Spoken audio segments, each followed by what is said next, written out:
301 चा चेस, विराट कोहली आणि Shubman गिलची classic half century. पण फक्त 13 बॉल्स मध्ये न्यूझीलंडने 3 विकेट्स घेतल्या आणि ही मॅच एकदम एज ऑफ द सीट झाली. इंडिया वर्सेस न्यूझीलंड ही मॅच स्कोर कार्ड वरून बघितली तर असं वाटेल की इंडियाने चेस कम्फर्टेबलपणे कंप्लीट केला. पण जे लोक स्टेडियम मध्ये होते आणि जे टीव्ही समोर बसून मॅच बघत होते त्यांना माहिती आहे की हा विजय बिलकुल इझी नव्हता. 301 रनचा टार्गेट चेस करताना इंडियाची सुरुवात कॉन्फिडेंट होती. पॉवर प्ले मध्ये रन्स फ्रीली येत होते, इंटेंट क्लिअर होता आणि स्कोर बोर्डवर प्रेशर बिलकुल नव्हता, ज्यामुळे बॅटिंग साइड रिलॅक्स दिसत होती. या फेज मध्ये शुभमन गिल आणि विराट कोहली या दोघांनी इनिंग्सला परफेक्टपणे कंट्रोल केलं.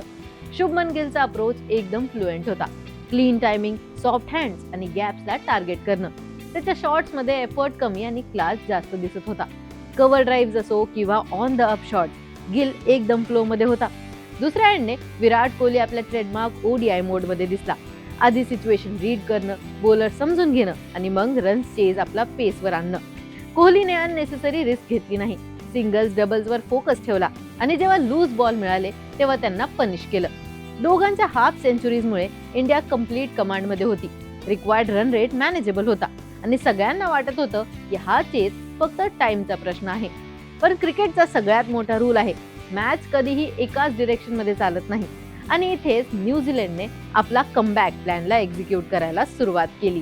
किवीजला एक छोटासा ओपनिंग मिळाला आणि त्यांनी त्याला दोन्ही हातांनी पकडलं. बॉलिंग मध्ये इंटेन्सिटी वाढली, फील्डिंग अजून टाईट झाली आणि अचानक प्रेशर इंडियावर शिफ्ट झाला. फक्त 13 बॉल्स मध्ये सगळं पिक्चरच बदललं.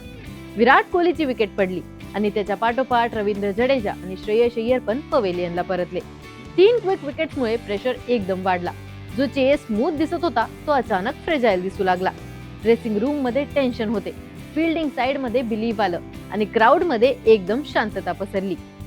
हाच तो फेज होता जिथे comfortable chase pressure cooker situation मध्ये कन्वर्ट झाला.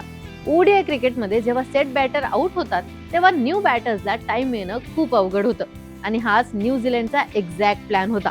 प्रेशर वाढवा आणि मिस्टेक्स फोर्स करा. पण या क्रुशियल मोमेंटला इंडियाचं टेम्परमेंट टेस्ट झालं. पॅनिक होण्याऐवजी बॅटिंग साइडने स्मार्ट क्रिकेट खेळली. स्ट्राइक रोटेशन, अननेसेसरी रिस्क टाळणे आणि पार्टनरशिपला इम्पॉर्टन्स देणे या गोष्टी फोकसमध्ये ठेवल्या. न्यूझीलंडने फुल प्रेशर टाकला पण इंडियाने कंपोजर सोडलं नाही आणि एंड पर्यंत काम राहून चेस कंप्लीट केला. ही मॅच फक्त एक विजय बद्दल नव्हती, हा एक रिमाइंडर होता की ओडीआय क्रिकेटमध्ये एक छोटासा कोलॅप्स सुद्धा पूर्ण चेसचा कम्प्लेक्शन बनवू शकतो.